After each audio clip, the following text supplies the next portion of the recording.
many people in Texas, 41BX6 is holy ground. For Texans, its history is a very serious matter. Ready? Salute. Honor the Texas flag. I pledge allegiance to thee. Texas, one and indivisible. But for the archaeologists, Site 41BX6 is one of the most unique archaeological sites in Texas because of what it represents to Texas, the whole nation, and maybe the rest of the world. Site 41BX6, the Alamo. Our group consists of Hannah Epps, Mike McCurry, Armando Segura, Quang Tai, and Jose Orlando Vazquez. We will try to explain how archaeologists set up a dig at the Alamo, what archaeologists look for, what kinds of artifacts are found, when artifacts are found, the steps and measures taken to preserve it, and after all of this is done, can those findings help explain what happened at the famous siege? To answer these questions, we went to San Antonio and talked to Mrs. Ann Fox, Research Associate with the Center of Archaeological Research at University of Texas San Antonio, and Dr. Richard Bruce Winders, Historian and Curator at the Alamo. To know about what archaeologists look for at the Alamo, we first need to know how the Alamo came to be from its very first beginnings. When most people think of the Alamo, the first thing that comes to their minds is how a small band of armed men faced up to Santa Anna's Mexican army. The siege took place over a period of 2 weeks. Santa Anna arrived on February 23rd, and then what happened was a systematic siege where he was placing his troops around the perimeter of the Alamo and cutting off entrance and exit. And once that was done, on the 13th day, he launched his surprise attack at morning, at dawn, and that was the famous Battle of the Alamo.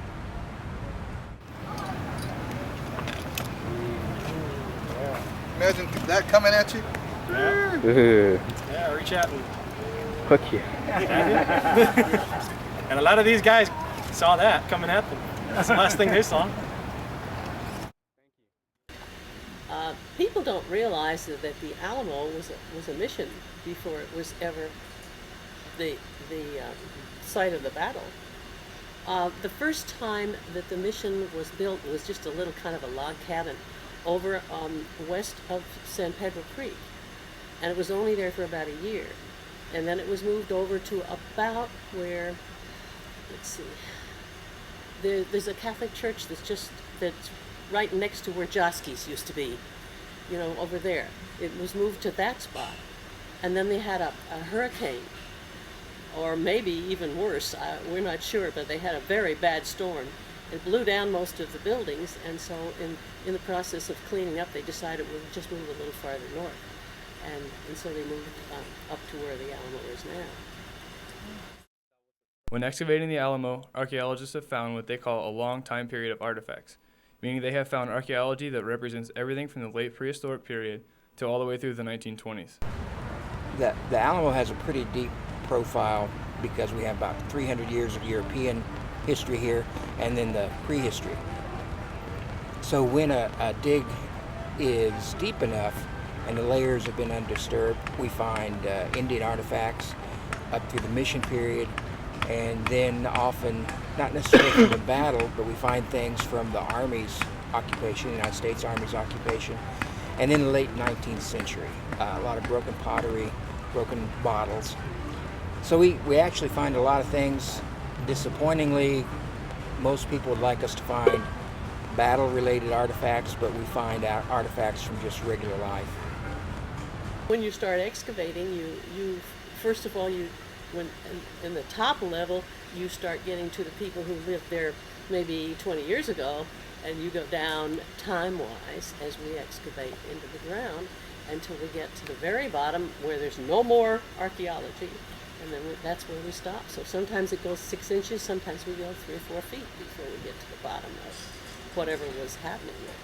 But we find a long time period represented, so we have to know a lot more than just what happened at the battle.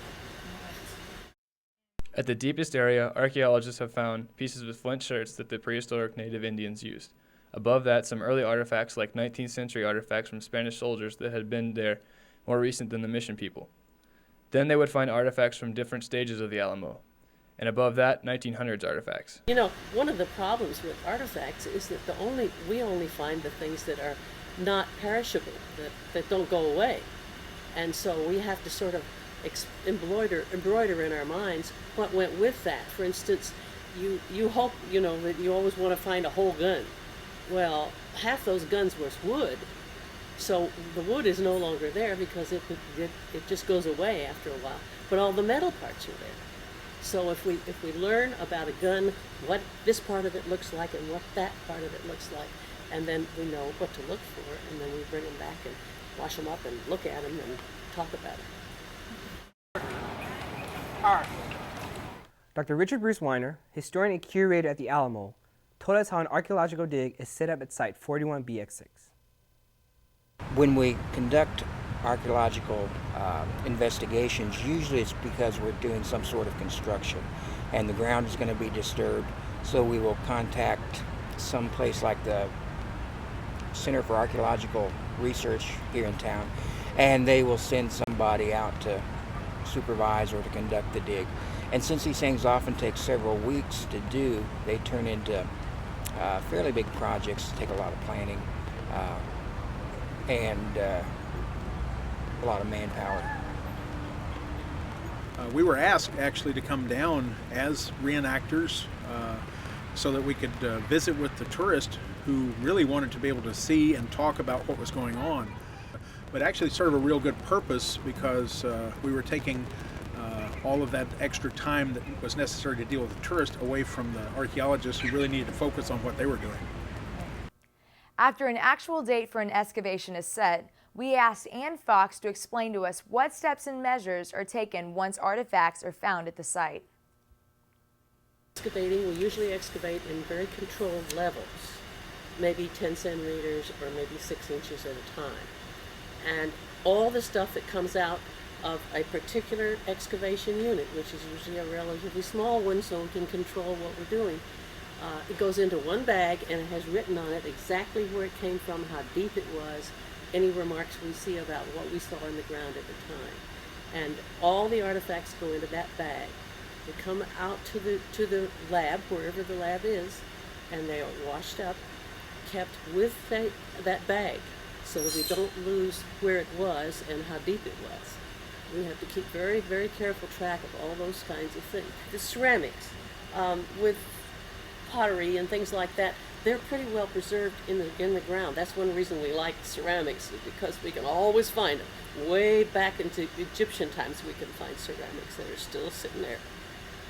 But metal begins to disintegrate, particularly iron, after it's been in the ground for a while and been wet and dry and wet and dry. And it gets rusty, and then pretty soon all there is left is the rust, and there's no metal left. When you have any kind of metal that's disintegrating, you have to keep it away from oxygen, because oxygen is what feeds the disintegration. And first thing we do, of course, is separate it out. As to all the pottery, all the metal, all these and things like, I'm down to the lead in this one. But then we have to decide how to pack it away. And the most important thing is all the paperwork where we write down where everything was, and then where we write down what we think and why, and that kind of stuff. All the artifacts themselves go into storage. Archaeological investigations have taken place on Site 41BX6 grounds since 1966. Important information has been obtained on architecture and building sequences at the site, and numerous 18th and 19th century artifacts have been recovered. In 1966, connection with the burial of electric lines, test excavations were done in the courtyards of the Alamo. Several colonial architectural features were uncovered, including an adobe foundation, stone wall footings, and evidence of later 19th century additions. Numerous 18th and 19th century artifacts were uncovered. In 1970, in advance of the addition of a new wing to the Daughters of Texas Library, archaeological investigations were done north of the original library. Part of the Alamo acequia and foundations of a 19th century brick building were uncovered and recorded. Artifacts recovered primarily dated to the 19th century. In 1973, in preparation for landscaping within Calvary Courtyard, archaeological excavations revealed the foundations of 4 rooms once built against the east wall of the courtyard. The excavations recovered numerous colonial artifacts as well as late 19th century objects related to the later use of the courtyard. In 1975, renovation of the public park in Alamo Plaza required test excavations to determine the location of the south wall of the Alamo. The foundations of the low barrack and section of the fortification trench that once surrounded the main gate were located. An interesting collection of colonial artifacts was found, along with many artifacts from the 19th century use of the plaza. In 1977, before replacing part of the flagstone paving in front of the church, excavations were done to examine the foundation of the facade. Found at that time were the trenches for the palisade fortifications built from the church to the low barrack in 1835. Numerous battle period artifacts were recovered from these trenches. In 1979, in preparation for reconstruction of the north wall of Calvary Courtyard, archaeological excavations revealed a sequence of previous wall construction, fortification trenches from the 1836 battle, and the remains of an early adobe structure that predate the present structures. Artifacts recovered represented the full range of occupation and use of the area. In 1979 to 1980, when construction of a park connecting Alamo Plaza with the Riverwalk was planned, excavations were conducted throughout the area. The foundations of the west wall of the Alamo and house built against it were revealed. Also found were remains of 19th century structures that stood in the area when the plaza became a commercial area. Artifacts recovered represented the entire time period from colonial to recent times. In 1987, a university field school excavated and mapped the Lunette Trench dug around the main gate in the south wall of the Alamo by General Koss in 1835. Artifacts recovered represented the occupation of the site from mission times through the 1836 battle. In 1988, a subsequent field school further investigated the Lunette around the south wall of the Alamo, further identifying the trench outside the wall and allowing a reconstruction on paper of the entire fortification system in this area. In 1991, a series of test trenches and excavations were done in preparation for asbestos abatement and renovation of the Alamo Museum and Gift Shop north of the church. Artifacts recovered dated from the 18th century to 20th century. Several subsurface foundations were also recorded. In 1995, prior to installation of metal plates in the south wall of the church transept, test excavations examined the area to be affected. Although much of the area was found to have been disturbed by 19th century activities, colonial artifacts were found in one area. This was the last archaeological dig done at the site so far. Now, can archaeological finds help explain what happens at the siege? Well, not a whole lot, partly because we don't find enough of it that can really tell us a great deal. We can date the gun parts and we can date some of the other things, but that's about it. So you're going to get more out of historians' arguments about what happened, which they still don't agree on, you know. In spite of all the films that have been made and all the books that have been written, nobody has the final story even yet.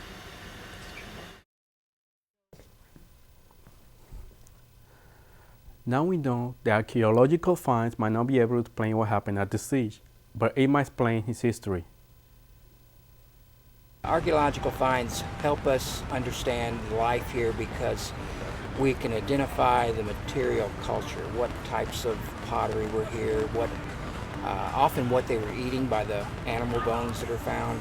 And so it helps to complete a picture of life at that particular time. There are some controversial artifacts related to the siege. For example, De La Peña's diary. We asked archaeologist Mrs. Fox and historian Dr. Winders what they think about it. Well, it's interesting that you call that an artifact. I guess it really is. We kind of divide up our research between what we consider the archives, which is all the written stuff, or anything that's ever been printed on it, versus the things that we excavate out of the ground. And of course, they have to work together. That's the important thing, is that when I'm talking about all these things, I have to always remember what the history was. and what people say, and sometimes you have to say, well, so-and-so says this, but this guy says that. We have to keep up on the latest research. I haven't talked to any of the historians yet, but this is the thing that we get mixed up with that I like about historic archaeology, which is after the Spanish came, really, is that we are constantly working with the things that came out of the original records. At the Alamo, we always have to have in our backs of our minds, well, so-and-so said this, but so-and-so said that. Now let's see if we can tell the difference, and these kinds of things. We don't really contribute a lot to the historians, but they don't read as much as they should of what we write. What's interesting about the De La Pena diary is there are archaeologists right now that are taking it and using it in a sense as a treasure map to finding artifacts in the Houston area. And so even though it's sometimes criticized as being inaccurate or being some sort of forgery, it's truthful enough that archaeologists can go to the ground where they say, or De La Pena said something was, and something's there. So, should we call De La Pena's diary an artifact? Maybe not, but what it is known is that this diary has helped archaeologists map the actual way in where Santa Anna's army walked through Texas about a century and a half ago. Controversial or not, Site 41BX6 still has many secrets to reveal to future archaeologists. Think of the fascinating artifacts you might find, or maybe along the way you might find some odd or strange experience that you could share as Dr. Weiners and Ms. Fox did with us. The oddest thing that I ever experienced was I had a phone call from a man saying that he was here once when an archaeological dig was going on and saw a piece of bottle and picked it up and carried it off, and that it had always bothered him and that he wanted to return it to us. So you get people who, I guess their conscience gets the better of them. One of the recent finds that we had was the gardeners were digging and they brought in what looks like a shotgun shell, and they thought it was from the battle, but it was actually a Revlon lipstick container that looks like some sort of bullet, and on the bottom it says Revlon, but it would be very easy to pick up things and say this is such and such when it's really something else. Well, the public would probably say that the most interesting and peculiar thing was the skull of one of the men who died in the Alamo. The amusing part of it was that we were going down rather deep in an area, and we realized that it was a trash area where things had been filling up a trench. And we got down about 2.5 feet maybe, and one of the boys realized that rock he saw was not a rock, it was the top of somebody's head. But the press were all around us taking pictures and interviewing and making, so he just took his hat off and put it on this guy's head and left it that way, and nobody caught on. So we were able to bring this gentleman's head home and have him analyzed by people who know about human skull. And he is now being very carefully guarded at the Alamo. They wouldn't even let us keep it. They want it down there, put away somewhere. So it's been that was exciting. But I don't. For me, sometimes what I see in the ground is, as far as the difference in color and the different texture, is almost exciting as the artifacts themselves. So if you ever see anything in the ground with a hat on, you better go look quick. I'll remember that. Because of Archaeology Now, we know that there is more to the Alamo than its famous siege. The Alamo is always looking forward for future digs. What new secrets does the Alamo have to reveal? Site 41BX6 only knows. And there they are, for future archaeologists to bring out. Could you be the one with the next new artifact find?